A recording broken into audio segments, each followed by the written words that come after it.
সবজি 4-5 রকমের সবজি রান্না করব রুটিতে খাওয়ার জন্য রাতের খাবার।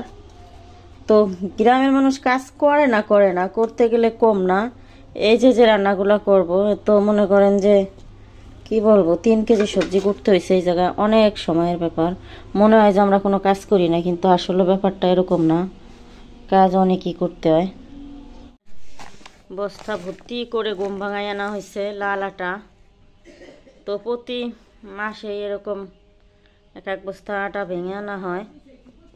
আর খাইতে মনে করেন যে মাস যায় না, 22-24 দিনই শেষ হয়ে যায়। যদিও বা 1 মাসের আন্দাজে আনা হয়। প্রতি মাসেই আমাকে 30 কেজি গম ভাঙানো হয়। এটা হচ্ছে রাত বা সকাল যে কোনো এক বেলা রুটি খাওয়া হয়, তাতে মাস যায় না। আমাকে তো 2 পিস করে 3 পিস করে খাইলে হয়ে যায়, কিন্তু আসলে রান্না করার সময় বা খাওয়ার সময় আশেপাশের লোকজন থাকে, অনেকেরই দিতে হয়।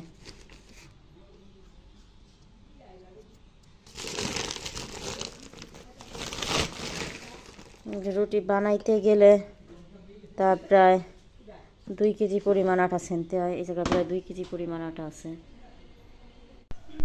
এই আটা রুটিটা তৈরি করতে মানে আমরা যেরকম চালের গুঁড়ি বা সাদা ফ্রেশ আটা বাজার থেকে যেটা কিনে আনা হয় সেটার মতো মানে কাই করা লাগে না। এটা গরম পানি দিয়েই মেখে নিলে হয়ে যায়। এই রুটিটা তৈরি করা একদমই সহজ। যেমন সহজ তেমন হচ্ছে গিয়ে লাল আটার রুটিটা খাওয়া উপকারী, সাদা আটার চাইতে অনেক উপকারী। তো গ্রামের মানুষ বেশিরভাগ টাইম হচ্ছে গিয়ে এটাই খাওয়ার চেষ্টা করে যতক্ষণ ঘরে থাকে। বিশেষ করে আমরা যতক্ষণ এই আটাটা থাকে ততক্ষণ এই আটাটাই খাইতে থাকি। আর যখন গম ভাঙানো থাকে না বা অনেক সময় দেখা যায় যে বাচ্চারা লাল আটা পছন্দ করতেছে না, তখন হচ্ছে গিয়ে সাদা আটার রুটিটা খাওয়া হয়। তবে সব সময় না, মাঝে মধ্যে। কিন্তু আমার বাবা মা সব সময় এই আটার রুটিটাই পছন্দ করে। এই যে হলো গিরাম, রুটি বানাবার গেলে 50টা 60টা, তাতেও অভিনয়। এই যে 1 গামলা আমার হাতের অবস্থা এই হয়েছে, 1 ঘন্টা ধরে রুটি বানাবার লাগছে। 1 ঘন্টা মনে হয় অভি। এই যে এই অবস্থা। এই জায়গা মনে হয় রুটি আছে রুটি আছে মনে হয় 30টা 40টা অভি। এই যে আছে 10-15টা। আর ওই যে তো চুলায় ছাকা হবাই লাগছে। আবার ওই যে 1 কড়াই ভাজি। এই হচ্ছে গিয়ে গিরাম। আজাইরে কোনো খানা নাই, কাজ করতে করতে তেনা তেনা হয়ে যাওয়া লাগে। ওরে রুটি, এত রুটি গুইনেও সারা যাবে না, কিন্তু খাবার গেলে 2টার বেশি ভাগে পাওয়া যায় না। 2টা ছাড়া আমি তো খাই বেশি, কিন্তু আমি তো 2টা ছাড়া পাই না। কিন্তু মাইয়ে কয় মিথ্যা কথা কই লাভ নাই। আমি বলে 2টার বেশি ভাগে পাই। কোথায় যাই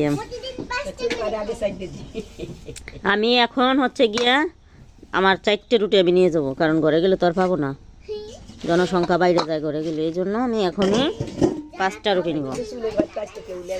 আজকে চুলের পাতে কেউ নেয় নাই বলি তো বাচ্চা গেছি। আর ওই যে সুন্দর 5 মিশালি একটা ভাজি, সেই শখের ভাজি গো।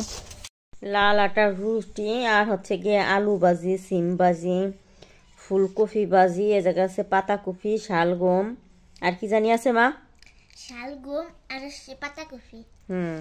5-6টা মানে সবজি দিয়ে হচ্ছে গিয়ে একটা ভাজি বানানো হয়েছে। লাল আটার রুটি একদম পারফেক্ট খাবার, গ্রামের খাবার, এর ভিতরে কোনো ভেজাল নেই।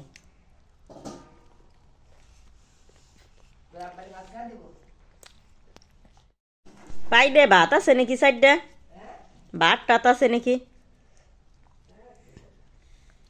কেকের বা ওই বিলের বা জানি পাইলে ভাত থাকলে বিলেরে দিতে কয় আমরা। কুত্তরে বিলেরে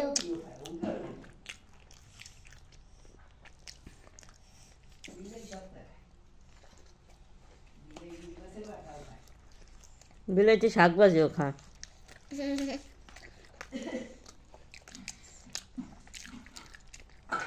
সালাউদ্দিন মেসেজ করছে যে খাইয়া এসে ফোন দেয়া খা। মানে ও খাইলে সে আমার ফোন দিবে।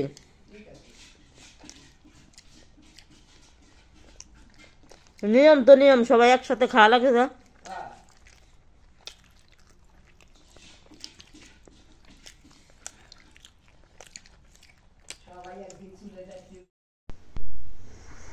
রাতে মা আমি দুজন খেয়ে দিয়ে শুয়ে পড়ছিলাম।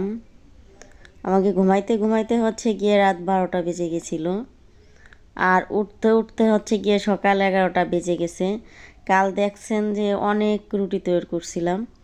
তো আসলে মানুষ মানে যেদিন চিন্তা করি কেউ হয়তো খাবে বা কেউকে দিব, সেদিন হচ্ছে গিয়ে সেই মানুষগুলারে খুঁজে পাই না বা সেই মানুষগুলো আসেও না।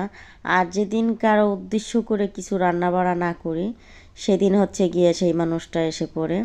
তো আমার বাড়ির পাশে এক প্রতিবাসী রুটি খাইতে চাইছিল আমার কাছে, এই জন্য সেই কাল হচ্ছে গিয়ে আমি 2 কেজি আটা পরিমাণ মানে রুটি তৈরি করছিলাম, কিন্তু সে আসেনি রাতে। সকালবেলা আসছে, বাসি রুটি আর ভাজি সে খেয়ে চলে গেছে। মানে আমরা ঘুম থেকে ওঠার আগেই সে খেয়ে চলে গেছে। মানে সে হচ্ছে গিয়ে আমাদের জমিনে মানে ধানের কাজ করতেছিল সেই মামাটা। তো এখন হচ্ছে গিয়ে সকাল প্রায় 11টা বাজে। আমি আর আমার মেয়ে হচ্ছে ঘুরতে বেরোয় পড়ছি। ঘুরতে কি আমরা হচ্ছে গিয়ে প্রতিদিনই হচ্ছে মানে আমাদের এই শীতের সময়টা ঘুম থেকে উঠতেই একটু দেরি হয়ে যায়, যেহেতু কাজ কাম কম। কম বলতে কাজ কাম আছে, বাবার কাজ আছে, মানে বাড়িতে ওরকম কোনো কাজ নেই। যেমন আমাদের ফসলাদি থাকলে হচ্ছে গিয়ে কাজ থাকে, আর বাবা কাজ করে। বাবার একটু সেবা যত্নটাই হচ্ছে আমাদের কাজ। বাবারে সময় মতো রান্না করে খাওয়ানো, বাবারে গোসল করার জন্য গরম পানি চাইলে গরম পানিটা, তার পোশাক আশাক ধুয়ে দিয়ে আমরা হচ্ছে গিয়ে তার সেবাটাই এই মুহূর্তে করতেছি। আমাদের বাড়িতে এমন কোনো কাজ নেই। যেমন ফ্যামিলিগত কাজ, ওটা স্বাভাবিক, সবার ফ্যামিলিতেই থাকে। তো আর বাকি সময়টা হচ্ছে গিয়ে খাওয়া দাওয়া, ঘোরাফেরা, এর বেশি আর কিছুই করি না। তো 11টা 11:30 বেজে গেছে যখন আমরা ঘুম থেকে উঠছিলাম, তখন হচ্ছে গিয়ে কোনো রোদই ওঠে নাই। এই হচ্ছে কি একটা পরিস্থিতি। তো ঘুরে ঘিরে বাড়ি চলে আসছি এখন। বাড়ি এসে মা আর ঘুরতে যাওয়ার সময় হচ্ছে মাছগুলা ভিজিয়ে রেখে গেছিলাম, সেটা আর আপনাদেরকে দেখাইতে পারি নাই। আর এখন হচ্ছে গিয়ে সেই মাছগুলা ভেজে নিতেছি। এটা হচ্ছে গিয়ে তেলাপিয়া মাছ, তেলাপিয়া না তেলাপোকা, যাই হোক যে কোনো একটা তো হবেই। আমি আসলে মাছ চিনি কিন্তু মাছের নাম বলতে পারবো না, কিন্তু বুঝি বুঝি বলতেই হয়তো বলা সঠিক হয় না, এই জন্য অনেক সময় মাছের নাম আমি বলিও না। কিন্তু মাছগুলো আমার পছন্দের মাছ, হয়তো আগে পরে খাইছি। এরকম প্রত্যেকটা মাছই আছে আমি খাইছি, কিন্তু আমি সে মাছগুলোর নাম বলতে পারি না। মাছের ভিতরে বললে চলে পুঁটি, ট্যাংরা, কই, শিঙি, খয়রা, মানে টাকি মাছ, মানে এই ধরনের মাছ হচ্ছে গিয়ে আমি বেশি চিনি। রুই মাছ, কাতল মাছ, নলা মাছ, এগুলো আমি গুলাই ফেলাই। কার তার ভিতর নিয়ে কারে দিয়ে আমি নিজেও জানি না। তো এই মাছটাও আমি খাইছি, চিনি তেলাপিকা নয় তেলাপোয়া, যাই হোক যে কোনো দুইটার একটা হবে। তো আমি অনেকগুলা মাছই হচ্ছে গিয়ে ভেজে নিতেছি। এই মাছটা হচ্ছে ভাজি করব আলাদা। আর পাঙাশ মাছ আছে, পাঙাশ মাছটা হচ্ছে ঝোল তরকারি রান্না করব অল্প স্বল্প করে। আমাদের হচ্ছে গিয়ে এক এক সময় এক একটা মানে ভালো লাগে।